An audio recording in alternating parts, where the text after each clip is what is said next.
আমার চারপাশে হচ্ছে শুনশান নীরবতা। তো আমি যেই জিনিসটা বলতে চাচ্ছি এটা হচ্ছে একটা সময় ছিল যে আমার সাথে আমার ফ্রেন্ড সার্কেল বলেন, মানে আমার বাড়িতে আমার অনেক চাচা আছে।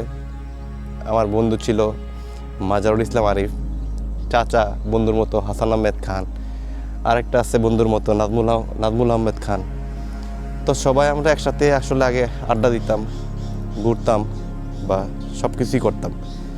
কিন্তু এখন এমন একটা সময় যে আসলে আমার সাথে আসলে কেউ নাই, সবাই আসলে বিয়ে শাদী করছে, সংসার ধর্ম হয়ে গেছে, যেই কারণে আসলে কেউ কাউকে আসলে সময় দিতে পারতেছে না। ঈদে আসছি আমি একাই, আসলে আমাদের বাড়ির যে রাস্তাটা ওই রাস্তার মধ্যে আমি একাই হাঁটতেছি।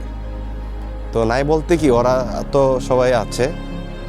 তো একটা দেখলাম যে আসলে এমন একটা বয়সে বা এমন একটা ঈদে এসে উপনীত হয়েছি যে যে যার মতো করে আসলে ব্যস্ত, কেউ মানে কারো পাশে নাই।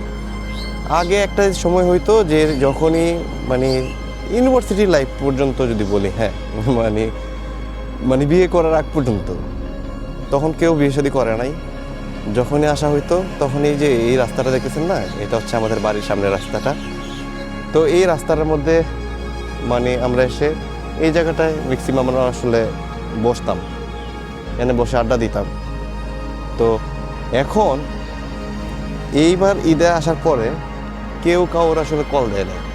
আমিও আসলে আমার মতো নিজের মতো করে ব্যস্ত, ফ্যামিলি নিয়ে, মানে অনেক কাজ থাকে। এখন আসলে নিজেই বুঝি যে মানুষ আসলে কতটা ব্যস্ত থাকতে পারে। কেউ কারোর সাথে যোগাযোগ নাই, কে কোথায় আছে এটাও জানি না। একটা আমি এই যে আমার সাথে শুধু ক্যামেরাটাই আছে, আমার মোবাইলটাও আমি বাসায় রেখে আসছি। মানে মোবাইলটাও যে সাথে নিয়ে আসবো এই জিনিসটা আমার খেয়াল নাই, মানে কাজের মধ্যে এতটা ব্যস্ত। তারপরে আস্তে আস্তে চিন্তা করলাম, ছোট সময়ের কথা মনে পড়লো যে আরে এক সময় তো আমরা এই জায়গাটার মধ্যে আড্ডা দিতাম, বসতাম, আরিফ থাকতো, হাসান থাকতো, নাজমুল থাকতো, রাকিব আমাদের ভাতিজা চাচা থাকতো, সবাই আড্ডা দিতাম, কত মজা হইতো না, কত প্ল্যান করতাম যে ঈদের দিন আমরা খেলাধুলা করব।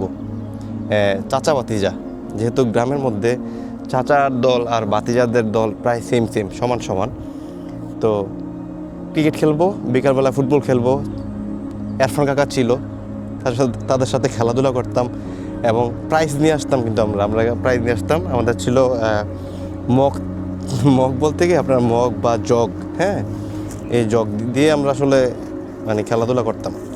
এখন কেউ নাই, চাচারা অনেক চাচা আছে দেশের বাইরে, আর যারা আছে তারা কেউ চাকরি করে, ফ্যামিলি নিয়ে আসলে শহরের মধ্যেই সেটেল, হয়তো বা ঈদের মধ্যে আসবে না। আর অনেকে যারা আসছে তারা বিভিন্ন যে যার মতো করে ব্যস্ত, আমি আমার মতো করে ব্যস্ত। তো আমি আসলে আমাদের এই সব জায়গাগুলোতে আমি চলে আসি, কেউ কারো পাশে নাই, একটা কল দিয়ে খোঁজখবর নেওয়ার মতো সময় নাই মানুষের। এটা আসলে এখন আমার নিজেকে দিয়ে আসলে বুঝতে পারি আসলেই সবাই ব্যস্ত। চাচা আবার হচ্ছে ভাতিজা মোমেন আহমেদ খান, আচ্ছা মোমেন রহমান খান, ওই একই তো, আমাদের মধ্যে শুধু খানটা পিছনে মানে শেষের দিকে ঠিক থাকে, আর মাঝখানে আহমেদ, তারপরে কি রহমান, যে যার মতো থাকে। আমার দাদার থেকে আছে। আমার দাদার নাম আব্দুর রহমান খান, বাবার নাম মোহাম্মদ মুখলেসুর রহমান খান, এই আমার নাম মোহাম্মদ মোমিন রহমান খান।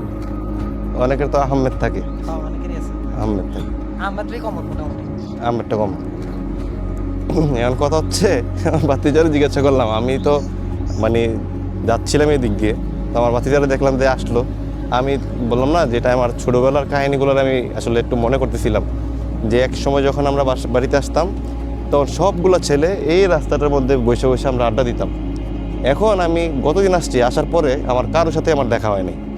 কারোর সাথে দেখা হয়নি বলতে আমিও আমার মতো করে ব্যস্ত, বাসার কাজের মধ্যে ছিলাম, যেহেতু অনেকদিন পর বাড়িতে আসি। চাচারা দেখলাম, চাচারা কোনো বন্ধু বান্ধবরা দেখলাম না। তো এখন আমার কথা হচ্ছে যে আগে সবাই আড্ডা দিতে পারতাম, সবার সময় হইতো, কিন্তু বয়সের একটা পর্যায়ে আসার পরে কারোর সাথে কারো কোনো কথাই হয় না, দেখাই হয় না। আর আগে বাড়িতে আসার আগে 101বার জিজ্ঞাসা করতাম, তুই কবে যেতেছোস, কোন সময় আসবি। আমি এনে আইসি মসজিদের পাড়ায়, পর স্কুলের রাস্তায় আয়, অন্য আড্ডা দিতেছি। এখন কেউ কারোর সাথে আর দেখা হয় না, কথা হয় না, যে যার মতো করে আসলে ব্যস্ত। তো একা একা সবাই সবাই ব্যস্ত, মানে একটা সময় আসলে মানে আমার যে বয়সটা, এই বয়সে আসার পরে কোনো পাশে আর কোনো বন্ধু বান্ধব আসলে পাওয়া যায় না। পাওয়া যায় না বলতে কি, ওরা কি আসলে ফ্যামিলি নিয়ে ব্যস্ত মনে হয়। যে যার মতো করে ব্যস্ত। ব্যাপারটা এরকম না যে আমাদের সম্পর্ক খারাপ, সম্পর্ক ভালো, কিন্তু ব্যস্ততার কারণে, নিজের সংসারের কারণে এই জন্য আসলে আগের মতো আড্ডা দেওয়া হয় না। কিন্তু এই জিনিসটা খুব কষ্টও লাগে। তো চাচা তোমার তুমি তো বাড়িতেই থাকো, তুমি আড্ডা টাড্ডা দাও এরকম? হাতে আড্ডা দিতাম, বন্ধু কতগুলো আসলে ওরা বিদেশ চলে গেছে। আর বাকিগুলা মানে এই টাইমে একটু দুপুর টাইম দেখে মিড টাইম সবাই যার মতো একটু রোদ, আবহাওয়া একটু টেম্পারেচার বেশি, যার কারণে সবাই ঘরে আছে আর কি। এই রাস্তাটার থেকে বাতাস থাকে, যার কারণে আমিও সাধারণত তাই না, আমি আজকে আমিও সাধারণত ব্যস্ততার কারণে আমি যাইতে পারি নাই। আমি এইমাত্র আসলাম, যাওয়ার সময় মনে হইলো যে আগে সবগুলা ছেলে আমরা একসাথে আড্ডা দিতাম, রাস্তার দুই পাশে বসে থাকি। বসে থাকতাম এই গরম আসলে। আর এটা হচ্ছে আমাদের মানে বাড়ির রাস্তাটা, এই যে এইটাই হচ্ছে আমাদের আসলে মূলত বাড়ি। আর এটা হচ্ছে আমাদের বাড়ির এই পাশের রাস্তাটা, আর এইখানে হচ্ছে ফসলি জমি সবগুলো। তো এটাই মানে কষ্ট লাগতেছিল আর কি, যে একটা সময় সবাই থাকতো আর এখন কাউরেই পাই না সাথে।